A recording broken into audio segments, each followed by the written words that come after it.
যাবে না? এখনো সময় আছে। ফিরে যা বলছি। ফিরে যা।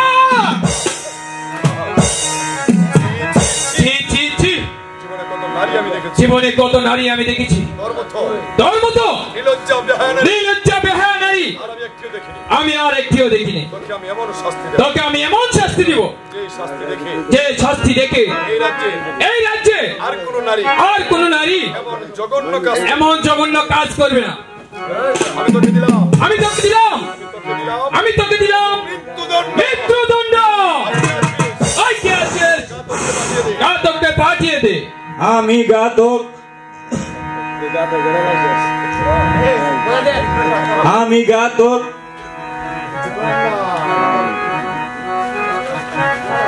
বহুদিন ধরে আমি বিশ্রাম কক্ষে ঘুমিয়েছিলাম, হঠাৎ ঘাতকের উপরে ডাক পড়েছে। জীবনে কত নরনারী কত মানুষকে আমি হত্যা করেছি। জানি না কোন মায়ের বুক শূন্য করতে হবে, কার ঘাট থেকে মাথা নামাতে হবে, কোন শীতের শীতের বুঝতে হবে। আমি আসছি মহারাজ, আদেশ করুন, আদেশ করুন, আদেশ করুন। কি মহারাজ, আপনি সিংহাসনে বসে আছেন, আমার দুঃখিনী মা দুলায় লুণ্ঠিত। বলুন মহারাজ, আপনি আমাকে কেন স্মরণ করেছেন? এই মুহূর্তে এই কলঙ্কিনীকে আমার প্রাসাদ থেকে নিয়ে যা। মহারাজ, আমার দুঃখিনী মা এমন কি অপরাধ করেছে তাকে দক্ষিণ শ্মশানে নিয়ে হত্যা করে তার তাজা রক্ত এনে আপনাকে উপহার দিতে হবে।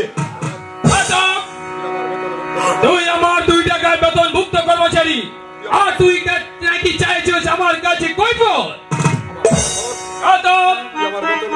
তুই আমার বেতন ভুক্ত কর্মচারী, আমার কাছে চাইছিস কৈফিয়ত? না মহারাজ, আমি ঘাতক, আমি ছোট জাত, আমি আপনার হুকুমের দাস।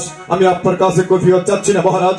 শুধু একটি বার আমার জানতে ইচ্ছে করেছে আমার এই দুঃখিনী মা এমন কি অপরাধ করেছে। তাহলে শোন ঘাতক, সে ছিল দিন ভিখারির কন্যা, আর আমি তাকে ভালোবেসে বিয়ে করে স্ত্রীর যোগ্য মর্যাদা দিয়ে মহলে ঠাঁই দিয়েছি। আর সে কিনা 2 টাকার কর্মচারী, তার কাছে চেয়েছে মহারাজ। না, এই কথা শোনার সাথে সাথে আকাশটা ভেঙে চৌচির হয়ে আমার মাথায় বজ্রাঘাত হয়েছে, আমার পায়ের তলা থেকে মাটি সরে যাচ্ছে। এ কথা সবাই বিশ্বাস করতে পারে, বিশ্বাস করতে পারে আকাশ বাতাস, বিশ্বাস করতে পারে চন্দ্র সূর্য, বিশ্বাস করতে পারেন আপনি নিজে। আমি ঘাতক, আমি ছোট জাত, এ কথা আমি বিশ্বাস করি না মহারাজ।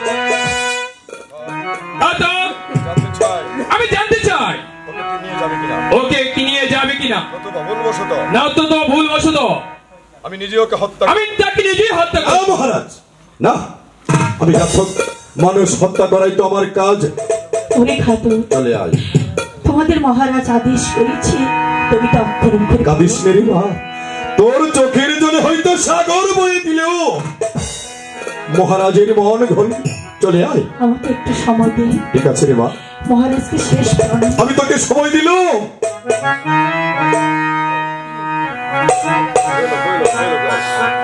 ভালোবাসা